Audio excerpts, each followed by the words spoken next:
All right, you have two pills. You got a decision. We got a red pill and a blue pill. If you take the red pill is going to take you back to 10 years old, but you're going to have all the knowledge that you have right now. Now, if you take the blue pill, you can go to 45 years old and have $50 million to your name. Which pill are you taking? And how the heck am I going to tie that pill question into the 2008 housing market crash? Well, find out what pill I would take and also find out how I'm going to tie that in on this video.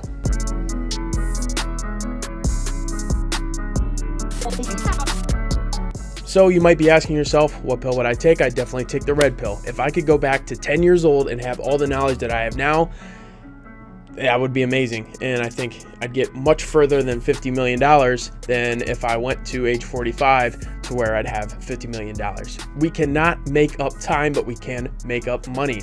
And that's why I'm going to bring up the 2008 housing market crash. And that's going to be a great example of this. So in 2008, we all talked about everybody losing everything. You know, we don't look at what happened to the people who lost everything after they went through the whole housing market crash. Now, what happened in 2008? Well, banks were actually structured horribly. I mean, they were just giving out mortgages to everybody that shouldn't be getting the money. They gave out money after money after money. I mean, they weren't even doing income verification on some of these loans. They were just giving out money left and right. And what happened?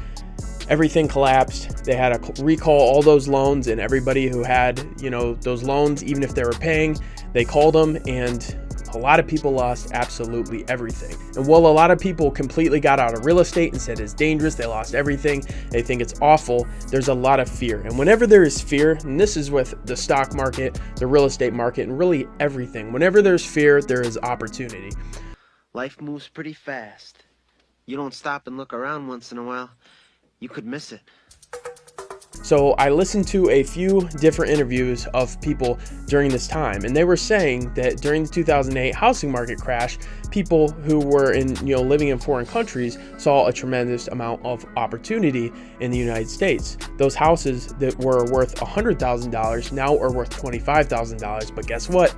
Rents stayed the same. So they saw a tremendous amount of opportunity and they took advantage of that. Now, if you were in the United States, what can you do? The one guy was telling a story about how he was, a big developer and was making just a multi-millionaire, making tons of money. And he went from that lifestyle to living in his parents' basement along with his wife and kids in just a matter of a couple months. Just keep your voice down. My roommates are sleeping.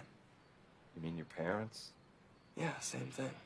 But while he could have gotten discouraged and said, I'm done, I got to find something else, I got to go work a normal job, he looked at that as an opportunity and he began picking up these properties and wholesaling them to investors in other countries who were coming in and buying property. There was no fear from them. They saw the opportunity, but everyone who lost everything had a lot of fear. So what can we learn from this? People can take absolutely everything that you have, but they cannot take your knowledge and they cannot take your experience. So a lot of these people that lost everything were able to build it back up faster than they did before and grow even faster because they already had the knowledge, they already understood real estate, they already knew what they needed to do. Everything was taken from them, but they were able to capitalize and realize that, hey, now real estate is 25 cents on the dollar. There's never going to be more land. This is a tremendous amount of opportunity, and you can scoop these properties up. And if you did that in 2008, well, we're at an all-time peak in the market, and that property is worth a lot more than when they bought it in 2008. Fine. All right. Yeah. All right, good things. So what can we learn from this story? The first thing that we can learn is you cannot buy time. Money can't buy time. So always take advantage of your time, and the experience and the knowledge that you'll get over time will then produce money. Okay, if you could have a ton of money, it's not gonna buy you time, and it's also not gonna make you happier. Okay, the only things that really matter in life are friends, family, pets, and most importantly, our time, because our time gives us time to spend with our loved ones. And I hear this time and time again, also with the stock market, where people are like, yeah, I don't like my money in these investments. I don't like my money in stocks. I lost $100,000 last year. The stock market is scary.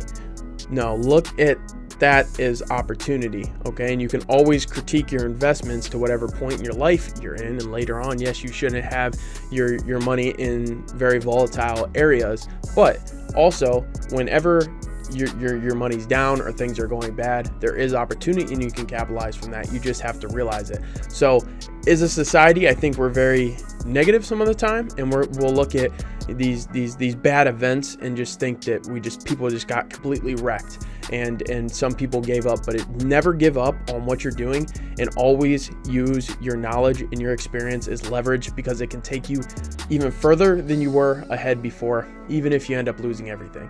Now, I hope certainly that I don't lose everything, and if it does happen,